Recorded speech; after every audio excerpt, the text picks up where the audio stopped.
You're listening to the official Minnesota Wild podcast, presented by Acrisure.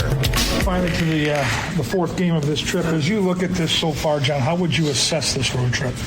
I think it's been, obviously I thought the Edmonton game was really solid. Obviously we weren't very good against Calgary. I thought we played a better game against Vancouver but didn't get the result that we wanted. So tonight we got to string it together. I think we've got to be really tight defensively. I think tighten up some areas from that perspective. And then I think from an offensive perspective, I thought we've been good off the rush. We got to get more in the offensive zone. Like, for example, in Vancouver, we spent, I think, 7.5 minutes in the offensive zone, but didn't get, enough high-quality looks, so we'd like to be better in that area tonight.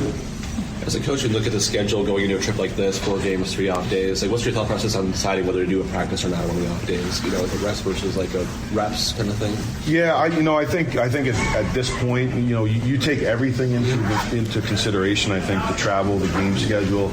Lots of times when we look at it, it's not just like that little segment. It's what's led up to the trip and what's coming after the trip. So it's pretty well planned out with our strength and conditioning guys as well. So mental and physical rest and preparedness for the games. I think you have to count into the travel and things like that. So it's always a combination.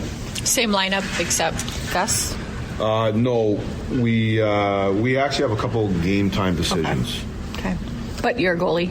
I'm sorry, yes. Gus will be in net. Okay. And then there might be a change or two. Injury related? Yes, okay. I'm just waiting to see after. Gotcha. Skating.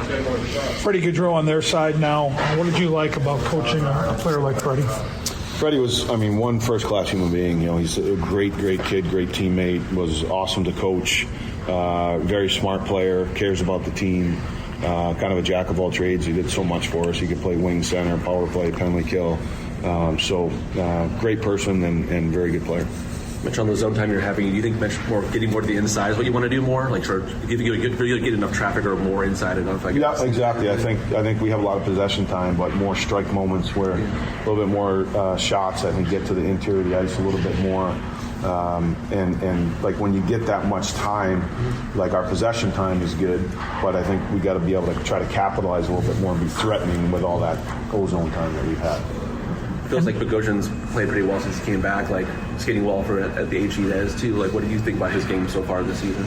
I would agree. When he comes in, one of the things you notice with Bogo right away is his ability to skate, and that's you need that in today's game. He's got good size. I think he's competitive.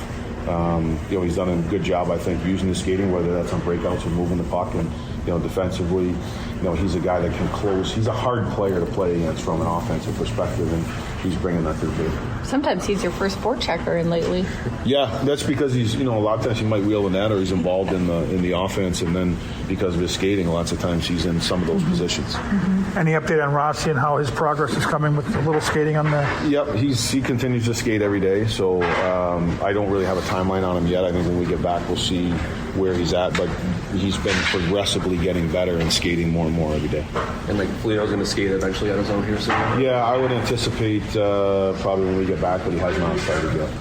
For the game time decisions, you have enough, we could go 11-7, I guess, if you, how many call-ups you have or enough guys? Yeah, we could go 12-6 or we could go 11-7 as well, so we have both of those on the table for sure. And nothing with Hinestroza yet either, right? No, not yet. Anything else? Thank you. All right, thank you. For an extraordinary advantage in sports, you need a game plan.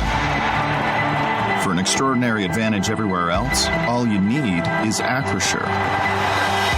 With a high-tech human approach to insurance, cybersecurity, and more, Acrisure helps you take care of what you care about. That makes winning easy. See what Acrisure's extraordinary advantage can do for you at Acrisure.com.